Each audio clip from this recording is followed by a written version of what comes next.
Hello everybody and welcome to this unboxing with myself, John.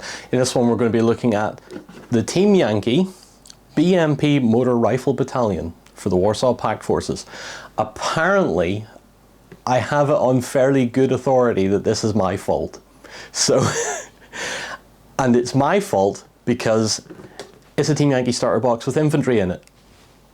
Good job, Battlefront. Excellent. Finally, I'm going to keep harassing you now until there's infantry in every box. However, let's open this up, get it down on the table and have a look at what we've got. So let's crack open our BMP-Motor Rifle Battalion. As always, this is for the Warsaw Pact, so it's compatible with all four nations in there. So we have East Germany, Poland, Czechoslovakia and Russia. So let's open it up. You can tell I haven't opened these beforehand because, you know, they fit back entirely in the box. Have you ever noticed that? They just don't go back in the box once you've opened them. I can never pack them right. So let's do this. There's a blockage in here somewhere. Oh, good Lord. There we go. Yep, chuck the box away. Cool, never need that again.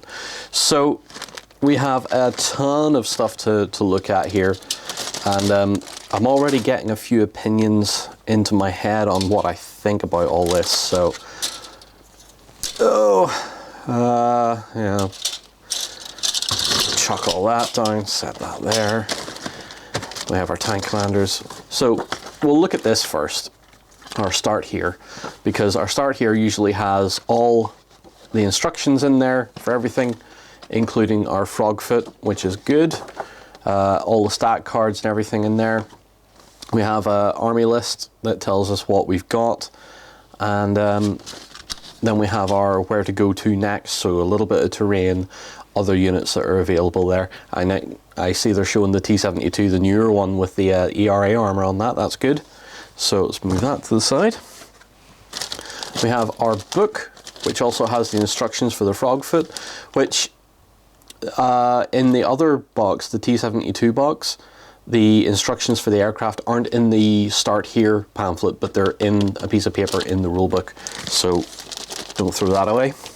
I mean, why would you throw away a free rulebook anyway? So there's Gaskins, our two frog foots, tank commanders, our infantry, it's here. Right.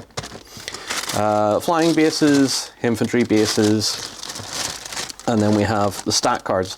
Now, because this is a multi-faction box, all the stat cards for each of the compatible factions are in these boxes, are in this packet here. So each faction has a set of stat cards for all the units in the box, which is nice because you're getting a substantial amount of stuff, so you've got plenty of choice to go with. We have our decal sheets in there for our tanks and our aircraft, and then we'll move on to the vehicles themselves. So what we're really getting in this is what I'm going to say is a very versatile box. So I'll explain what I mean after we've looked at the sprues and stuff. So here we have our T55 / our T55 AMs. We have a bunch of those. Let me see, what, 5 of those. Our two frog foots, which we've seen in other unboxings. Again, a nice little kit. I'm not going to open them because I always lose the canopies when I open these things up. Needless to say, I'm probably going to chuck these maybe into a painting tutorial or a project at some point. We get to 2 Gaskins, which are anti-aircraft, so good. Then we have our BMP sprue, which is one of my favourite sprues out of the entire Battlefront plastic range for Team Yankee, because we've got the BMP 1 and 2 on this. All you need to do is switch the upper hull and the turret. I imagine you could magnetise these upper hulls onto the lower, so you can just switch out a BMP 1 or a BMP 2 as you like. I've not done it. I think it would be quite doable. I might look into that at some point and see how feasible that really is, or if there's a way of making them just click down or something like that. But a very versatile sprue because it gives you the 2 main variants of BMP. Apart from the BMP 3, which is the more modern version, I like the 1s and 2s. I prefer the 1s and 2s. They're cheaper, and I would imagine they're a bit more effective getting more of them done on the tabletop, particularly as infantry transport.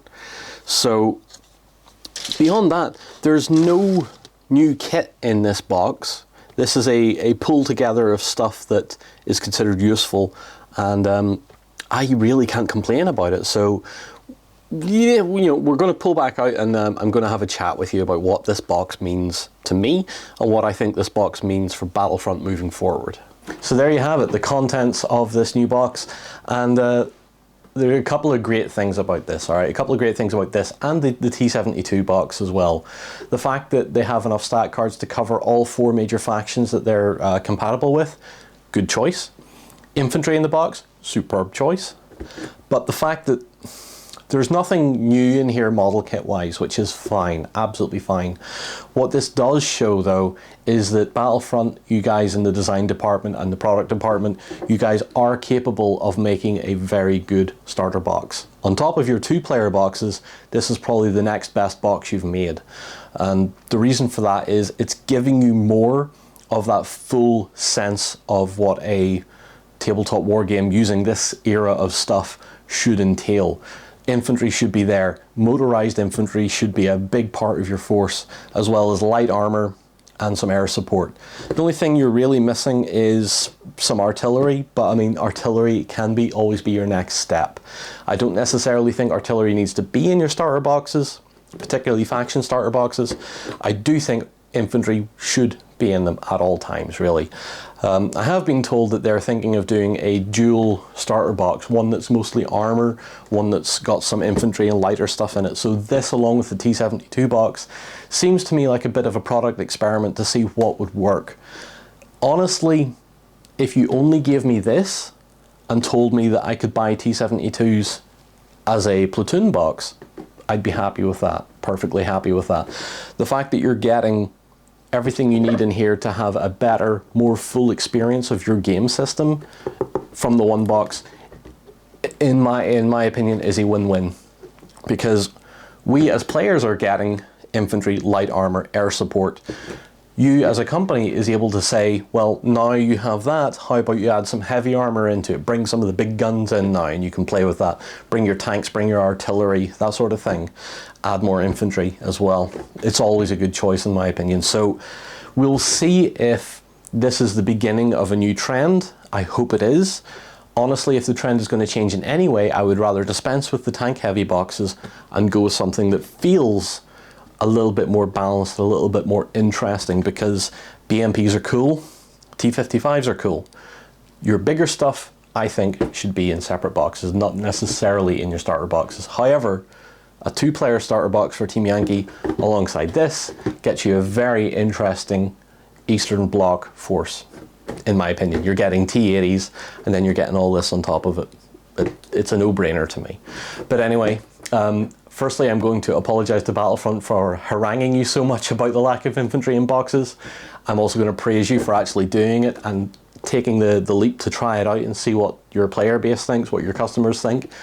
I'm pretty sure this is going to show you that this is the way forward, I hope.